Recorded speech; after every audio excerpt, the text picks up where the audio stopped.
Bom dia!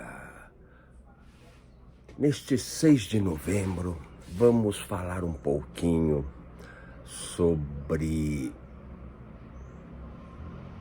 os plânctons. Plânctons. Tem os fitoplânctons, plantas, e os zooplânctons, animaizinhos. São seres minúsculos que enchem nossos mares, graças a Deus. Quando eu era criança, adolescente, aliás, a maior parte da minha vida, eu sempre ouvi dizer, sempre foi falado, que a Amazônia era o pulmão do mundo. Hoje a ciência sabe que isso é uma grande besteira. Todo oxigênio que a Amazônia produz, ela mesma consome. Sabe-se agora que o pulmão do mundo são os fitoplânctons. Esses seres minúsculos que habitam em nossos mares. Eles produzem oxigênio através da fotossíntese que abastecem o nosso planeta. E por outro lado, eles são a base alimentar de todo o planeta. As grandes baleias alimentam-se de fitoplânctons, de zooplânctons. Os pequenos camarõezinhos alimentam-se desses plânctons. E assim sucessivamente.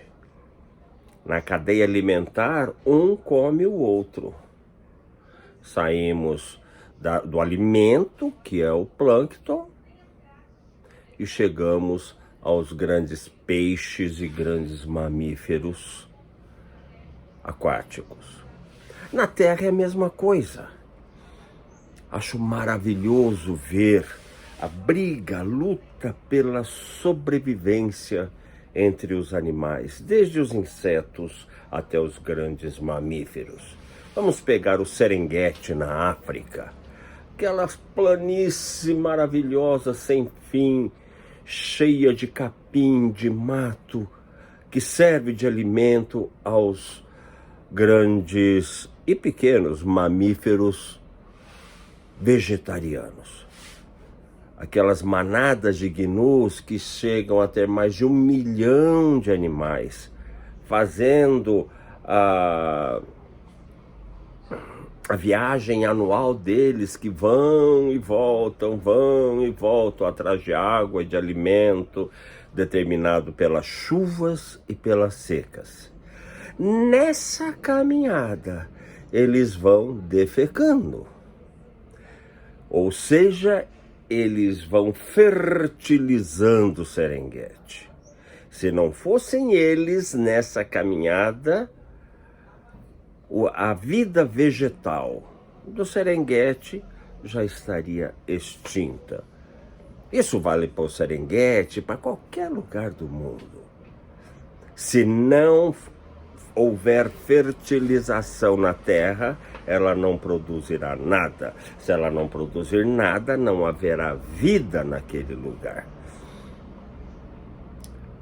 E, através dessa migração dos gnus, zebras e tantos outros animais, sustém-se as vidas dos insetos, besouros que se alimentam do esterco dos animais, sapos que se alimentam do besouro, cobras que se alimentam dos sapos, corujas e águias que se alimentam das cobras, e assim sucessivamente. Uma coisa está intimamente ligada à outra. Não dá para dissociar. E tudo na natureza está tão certo, tão encaixadinho, que funciona perfeitamente. A não ser quando nós, os seres humanos, metemos a nossa colher torta.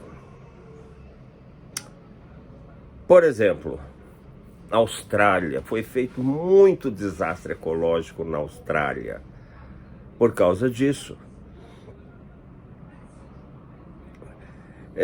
Eu não estou lembrado direito aqui, mas introduziu-se animais estranhos lá que acabou virando uma tragédia. Coelhos, puseram coelho lá, não sei porquê.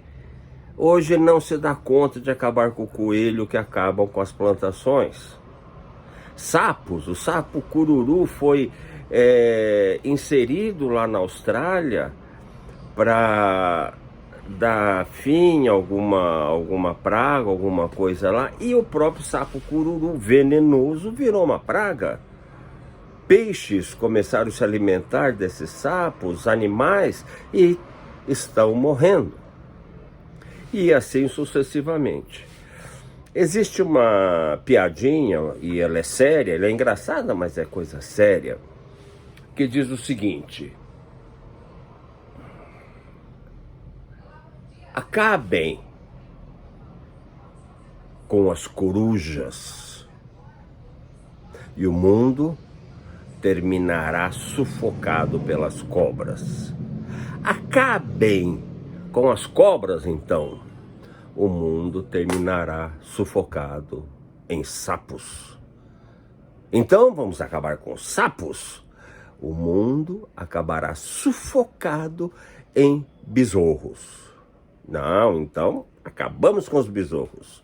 Aí o mundo acaba sufocado por cocô. Então tudo é muito interligado. Não dá para dissociar uma coisa da outra. Infelizmente, muito recentemente é que o homem descobriu isso e parou de fazer muita besteira na natureza. Bom, por que eu estou dizendo tudo isso? Porque na cadeia alimentar, a ciência sabe, isso é ensinado em nossas escolas, isso é pacífico. Quanto mais se sobe na cadeia alimentar, menor é o número de indivíduos. Por exemplo, mato existe à vontade. Tem muito mato, muita grama, muito pasto. Então, existe muito consumidor primário, muito animal vegetariano, muitos insetos, porque há muito alimento. No entanto, os carnívoros que se alimentam de outros animais já são bem menores. Fácil ver isso, a gente vê as manadas imensas de gnus, zebras, búfalos. E o número dos predadores deles, leões, comparativamente essas manadas são muito poucos. Leopardos, guepardos e outros são poucos, né? Então, quem está no ápice da cadeia alimentar é um número reduzido de animais. Mas todos precisam de todos. Há necessidade dos crocodilos, dos leões, dos guepardos, leopardos, para comer os vegetarianos. Assim, o número deles fica equilibrado. Não há uma explosão de nenhum deles e os campos continuam sendo fertilizados e a vida segue. Agora, o problema é o seguinte: vamos supor que na evolução, que a ciência diz, as plantas vieram primeiro. Quando, milhões de anos depois, chegaram os animais desenvolvidos, evoluídos a ponto de comer as plantas, não tinha mais planta. A fertilidade da terra já teria acabado há muito tempo e as plantas já teriam morrido por falta de substância para sobreviverem. Ou por outro lado, vamos dizer que isso é besteira? Não, não é bem assim, tá? As plantas, sem serem comidas, elas iriam desenvolver-se tanto, expandir-se tanto, que não tinha mais espaço para nada no planeta. Só tinha planta, pronto, acabou. Então, plantas e animais sempre coexistiram. Um depende do outro para existir. Sem animais não tem planta, sem planta não tem animal. Aí a gente percebe que tanto vale para a água, quanto vale para a terra. Precisamos ter um sistema completo em si para começar a funcionar. E depois que estiver funcionando esse sistema, animais e plantas, insetos, aves, peixes, todos têm que estar juntos, um dando sustentação ao outro. Não tem como vir um primeiro e muito tempo depois aparecer o outro. Eles estão ali juntos, mutuamente provendo-se de meios para subsistir. Ao fazermos nossa casa, temos que chegar até o telhado, que a casa sem o telhado não vai funcionar. O telhado sem a casa, só com colunas, não funciona. Ou tá tudo junto, ou não tem nada. E isso cai sem a menor dúvida, obrigatoriamente tem que haver um projeto, tem que haver um desenho, tem que haver um projetista. Deus, ao criar este universo todo, desde o plâncton até as estrelas, ele fez tudo perfeito, simultaneamente, instantaneamente. E não há bilhões de anos, não há necessidade de bilhões de anos para a criação. A criação foi feita da noite para o dia. Como diz a nossa Bíblia, foi feita em 6 dias. 6 dias de 24 horas. Deus, o nosso Pai, na sua infinita sabedoria, que nós nem sonhamos em alcançar, não temos a mínima ideia o que é a sabedoria de Deus. Ele organizou a sua criação. Foi criando, em 6 dias criou tudo. Perfeito, funcional e suficiente para que a vida se perpetuasse.